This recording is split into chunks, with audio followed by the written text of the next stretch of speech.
কি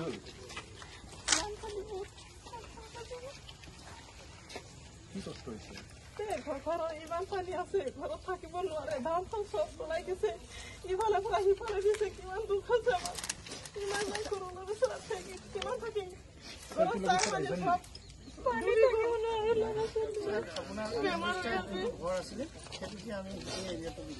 অচানক পানীটো বেছি বাঢ়ি গৈছে।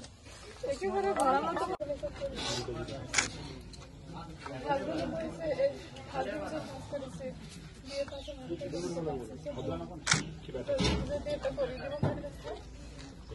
পইচাৰ কাৰণে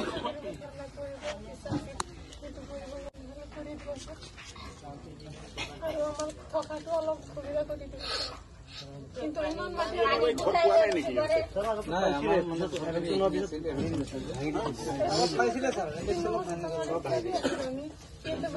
তেখেতসকলে নতুনকে মাটি দিয়াটো আমি এইখিনি জেগাতে আছিলো। পানী উঠা নাই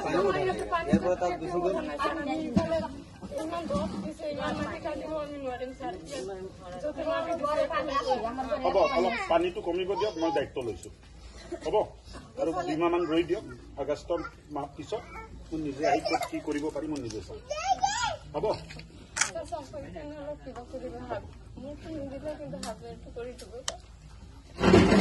খোৱা বোৱা ঠিকমতে কৰি আছে নে নাই? বাছৰো বেমাৰ চৰ্দি হৈ আছে পানী সৰ্ববৃহৎ হেল্থ কেম্প বহাইছে আজি এটা ইয়াতে অলপ বহাব দিয়ে, চাৰ্কিল অফিচৰ হেল্থ চেকআপ এটা কৰাই দিব। প্ৰাকৃতিক দুৰ্যোগ আৰু কি কৰিব পানী হোৱা নাই, কেতিয়াও হোৱা নাই, চাৰিফালে এতিয়াও হোৱা নাই, এইবাৰো হোৱা নাই। এতিয়া ইমান কষ্ট কৰা নাই যে বহুত কষ্ট। 2 মাহ খালি মোক টাইম দিয়ক, পানীটো কমিব দিয়ক, নহ'লে এতিয়াতো আহি একো লাভ নাই। পানী হৈ আছে, ইয়ে হৈ আছে, ক'ত মাটি আছে, ক'ত কি ব্যৱস্থা কৰিব পাৰি ধুনীয়া এটা ব্যৱস্থা কৰি মই দায়িত্ব দিম। হ'ব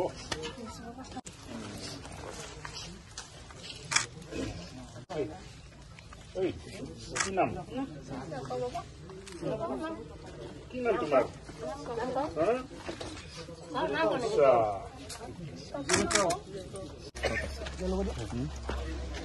মানুহৰ জীৱনটোতো জুৰুলা হৈ গ'ল।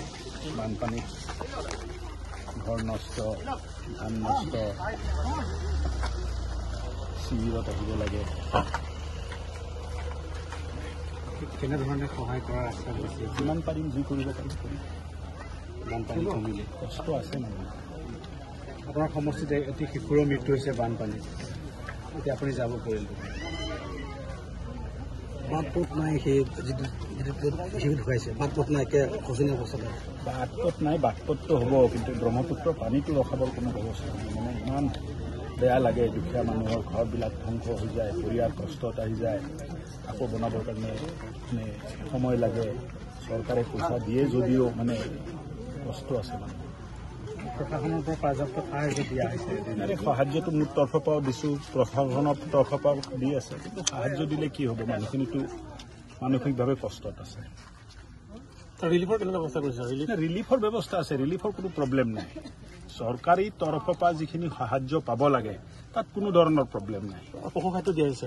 চবেই দিয়া হৈছে। মই কি ক'লো যে চৰকাৰী সাহায্যটো প্ৰব্লেম হোৱা নাই। মই মনত কষ্ট পাই আছোঁ যে এই দুখীয়া মানুহবিলাক কিমান কষ্ট পাব লগা হৈছে।